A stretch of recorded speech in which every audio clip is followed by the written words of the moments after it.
मुजफ्फरनगर का भोपा थाना क्षेत्र और भोपा थाना क्षेत्र के अंतर्गत आने वाला गांव जोली काफ़ी मशहूर गांव है। यहाँ प्रतिभाएं निकलती रहती हैं।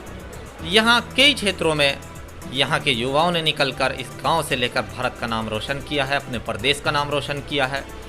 और इसी सिलसिले में आज हम पहुँचे हैं एक ऐसे युवक के पास जो लगातार इस गांव का नाम रोशन कर रहा है, अपने प्रदेश का नाम रोशन कर रहा है, अपने देश का नाम रोशन करने के लिए प्रतिबद्ध है और लगातार देश का नाम रोशन कर रहा है और इस क्षेत्र में लगातार तरक्की कर रहा है। जी हाँ, उसका क्षेत्र है खेल और खेलों के क्षेत्र में उसका खेल है शूटिंग। जी हाँ, एक ऐसा खेल जिसको ग्रामीण क्षेत्रों में काफ़ी कम पसंद किया जाता है, काफ़ी कम लोग जानते हैं, लेकिन जब से अभिनव बिंद्रा भारत के लिए गोल्ड लाए हैं, ये खेल के प्रति लोगों की रुचि बढ़ी है, लोगों ने इसे जाना है और इसी तरीके से गगन नारंग भी जो है भारत के लिए खेलते हुए सिल्वर मेडल ला चुके हैं।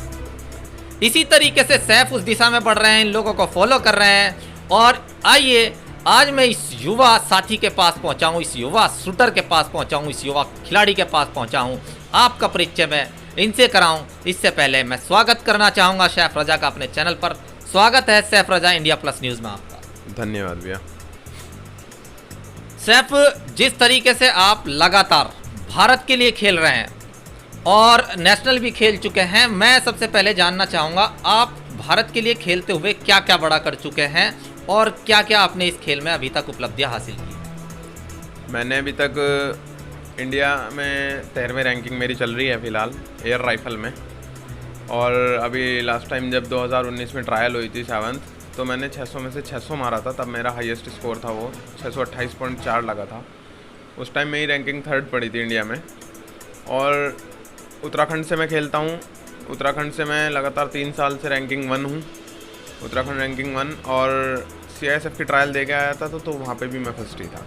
अच्छा, CISF का ट्रायल देने के बाद ये कहा जा रहा है कि आप जो है भारतीय सेना का CISF का जो है प्रतिनिधित्व खेलों में करेंगे, यानी CISF की तरफ से खेलेंगे, क्या ये सच है? जी ये सच है बिल्कुल। जैसे ही मेरा सिलेक्शन CISF में हो जाएगा तभी मैं उत्तराखंड से NOC लेकर CISF की तरफ से खेलूँगा। अच्छा, चलिए बहुत बहुत बधाई आपको इस उपलब्धि के लिए। गर्व की बात होती है भारतीय सेना का प्रतिनिधित्व करना और आप 22 साल की उम्र में ये उपलब्धि हासिल कर रहे हैं। हम अपने चैनल की तरफ से बहुत बहुत बधाई देते हैं आपको। लेकिन इससे पहले कि मैं आपसे बहुत सारे सवालात करूं, बहुत सारी बातें करूं, सबसे पहले मैं ये जानना चाहूँगा कि आपको ये प्रेरणा कहाँ से मिली, कहाँ से आपको लगा कि आपके अंदर एक अच्छा शूटर, एक अच्छा खिलाड़ी मौजूद है? मेरा एडमिशन देहरादून पब्लिक स्कूल में हुआ था 9th क्लास में। तब हमारे स्कूल में शूटिंग रेंज थी। वहाँ पे स्पोर्ट्स पीरियड में हम सबसे पहली बार जब मैं शूटिंग रेंज गया तो मैंने वहाँ शॉट्स चलाए और चला के देखे तो काफ़ी अच्छे लगे थे वो, और चलाने में भी काफ़ी मज़ा आया था। तो तभी से मेरी रुचि खेल की तरफ ज़्यादा बढ़ गई थी। और फिर उस साल मैंने स्टेट खेला, ऑल इंडिया खेला, लेकिन मैं ऑल इंडिया में क्वालिफाई नहीं कर पाया उस साल। तो मैंने अगले साल और ज़्यादा मेहनत करी, तब मैं नेशनल खेला। अच्छा, अभी साउथ क्षेत्र में जैसे आप गए थे, आपने बताया अभी कि साउथ में आप जा चुके हैं, वहाँ जो ट्रायल हुए थे वहाँ आप क्वालिफाई करने के लिए आपका स्कोर भी काफ़ी अच्छा रहा था, लेकिन ऐसा क्या रहा कि इंडिया टीम के लिए आप अभी भी रह गए? दरअसल वो क्या हुआ, वहाँ पे मेरा स्कोर सही था, दिल्ली में भी मेरा स्कोर सही था। जब 7th के बाद 8th ट्रायल हमारी हुई, वो उसमें सिलेक्शन होने वाला था, तब मेरी 4th रैंकिंग चल रही थी, 4th या 5th के आसपास चल रही थी।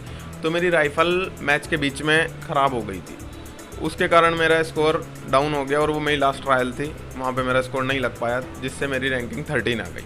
चलिए, ऐसा नहीं है, आपकी आयु 22 साल है और आप इतना कुछ कर चुके हैं, भारतीय सेना का प्रतिनिधित्व करेंगे, तो ये तो हम आशा करते हैं और आशा ही क्या पूरी उम्मीद है कि आप भारत के लिए खेलेंगे और गोल्ड भी लाएंगे, ओलंपिक भी खेलेंगे।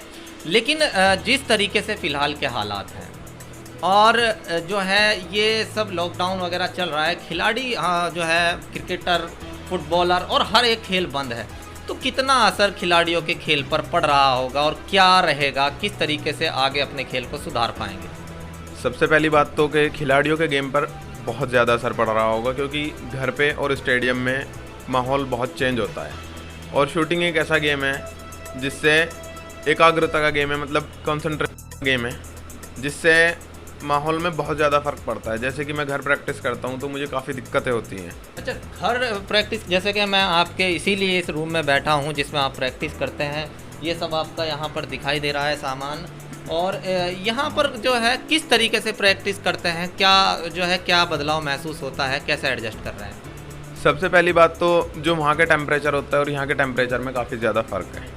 और दूसरी बात ये कि जो स्टेडियम में चीज़ें होती हैं, जैसे कि जिन पे मैट पे खड़े होकर करते हैं वो मैट यहाँ पे नहीं है, या फिर अपना लाइटिंग वगैरह यहाँ पे नहीं है, उस तरीके का सिस्टम नहीं बन पाता, तो काफ़ी ज़्यादा गेम पे असर पड़ता है, वो बात नहीं आ पाती। शॉट्स चलाने में और होल्डिंग करने में बहुत ज़्यादा फ़र्क है। चलिए, हम आशा करते हैं कि जल्द खुल जाए और ये सब भारत हमारा हंसता मुस्कुराता हुआ खेलों के क्षेत्र में हर जगह नाम रोशन हमारा हो और भारत इसी तरीके से फिर से लहलाए। लेकिन ये जानना चाहूँगा सैफ कि आपने 22 साल की उम्र में इतना ज़्यादा कुछ किया है और आप बढ़ रहे हैं, लेकिन आज तक मीडिया से दूरी का क्या कारण रहा? आप और इतना कुछ करने के बाद तो खुद ही एक महत्वाकांक्षा जाग जाती है कि लोग मुझे जाने, मेरा नाम जो है चमके। आप अभी तक मीडिया से दूरी बनाकर क्यों रखते हो? मैं अभी नहीं चाहता, क्योंकि मेरे पास अभी इतनी ज़्यादा वो नहीं है उपलब्धि। मैं चाहता हूँ जिस दिन मैं अपने देश का नाम रोशन करूँ उस दिन मुझे मीडिया जाने और अपने आप ही जाने। मैं खुद नहीं जाना चाहता किसी के पास। जो भी आए मेरे पास आए, मेरी तरक्की देखकर मेरे पास आए। मेरे घर वाले मेरा इतना ज़्यादा साथ देते हैं, बहुत ज़्यादा। उन्होंने कभी मेरे से हार नहीं मानी, तो मैं एक ना एक दिन घर वालों का और देश का नाम ज़रूर रोशन करूँगा। देखिए, ये हौसला, ये ऊर्जा, ये बता रही है कि सैफ आपका भविष्य उज्जवल होगा। और आशा करते हैं जहाँ जहाँ तक हमारा ये इंटरव्यू पहुँचेगा, ये बातचीत पहुँचेगी, इससे प्रेरणा ली जाएगी। मुश्किल हालात हैं, घर पर प्रैक्टिस कर रहे हैं, लेकिन किस तरीके से एक सुंदर जवाब उनका अंत में आया कि लोग, मैं जब भारत का नाम रोशन करूंगा तो लोग मुझे खुद ही जान जाएंगे। और आशा करते हैं कि आप हमारे देश का, हमारे जो ये आपका गांव है और आपका प्रदेश है, इसका नाम रोशन करें, अपने माँ बाप का नाम रोशन करें। ऐसे ही बढ़ते रहें, मुस्कुराते रहें और इन हालातों से जल्द उबर जाएंगे। आपकी प्रैक्टिस अच्छी चलती रहे और इसी तरीके से हम लोगों से आपको मिलवाते रहेंगे, इसी तरह के अपडेट देते रहेंगे। मैं Shaheem Hasan, India plus news, Muzaffarnagar. India plus news, सिर्फ वही जो सही।